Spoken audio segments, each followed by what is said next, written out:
ఈరోజు దేశముద్రం గ్రామంలో మేము 8 సంవత్సరాలు పనిచేసి ఇటీవల బదిలీలో వేరే ప్రాంతాలకు వెళ్ళడం జరిగింది. ఈ గ్రామంలో సుమారుగా 8 సంవత్సరాలు పనిచేసి అన్ని విషయాల్లోనూ ముఖ్యంగా ఎవరైతే పిల్లలు బడికి రాకపోతారో అలాగే పాఠశాలకు రాని విద్యార్థులను చేర్చుకోవడానికి ఎంతో కృషి చేయడం జరిగింది. అదేవిధంగా నేను వచ్చినప్పుడు పాఠశాల రోలు కేవలం 84 ఉండేది.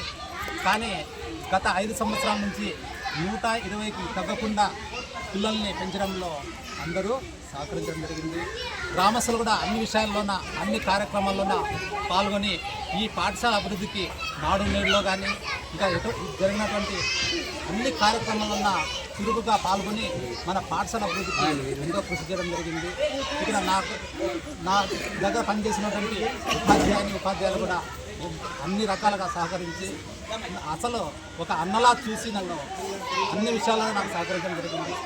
ఈరోజు నేను హెడ్ మాస్టర్ కాకపోయినప్పటికీ కేవలం 6 నెలలు నేను ఇన్ఛార్జ్గా ఉన్నా కానీ ఈ హెడ్ మాస్టర్ వెనుక ఉండి ఈ పాఠశాల అభివృద్ధికి ఎంతో తోడ్పాటు చేసినందుకు, మీరు సహకరించినందుకు ఈ గ్రామస్తులందరికీ నేను ప్రత్యేక ధన్యవాదాలు తెలియజేస్తున్నాను. ముఖ్యంగా కృతజ్ఞతలు తెలుపుకుంటూ ఈరోజు బుళ్ళసముద్రంలో అత్యంత వైభవోపేతంగా జరిగినటువంటి కార్యక్రమాన్ని చూసిన తర్వాత ఈ బుళ్ళసముద్రం గ్రామస్తులు విద్యార్థులతో పాటు ఉపాధ్యాయుని ఎంతగా ఆదరిస్తారో మాకు అర్థమైంది.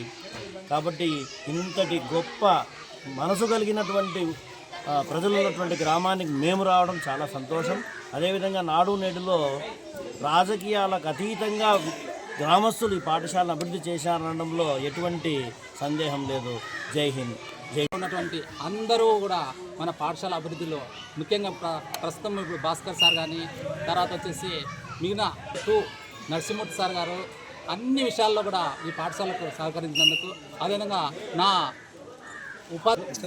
ఉపాధ్యాయ నాయకులు కూడా నా పాఠశాల విషయంలో ప్రతి విషయంలో కలిగించుకొని అన్ని విషయాలు సహకరించినారు. అదేవిధంగా నా తోటి ఈ మండలంలో ఉన్నటువంటి ఉపాధ్యాయులు కూడా నేను ప్రత్యేక ధన్యవాదాలు తెలియజేసుకుంటూ విరమించుతున్నాను.